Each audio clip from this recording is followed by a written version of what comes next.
সংবাদ সম্মেলনে জিম্বাবুয়ের অধিনায়ক সিকান্দার রাজার চোখ পড়ল কোমল পানীয় কোকা-কোলার বোতলে।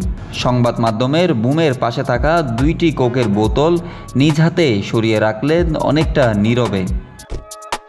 প্রথমটি ক্যামেরার ফোকাসের চেয়ে দূরে ঠেলে রাখলেন, দ্বিতীয় বোতলটি রাখলেন টেবিলের নিচে, যাতে সংবাদ মাধ্যমে কথা বলার সময় কোকা-কোলার বোতল না দেখা যায়।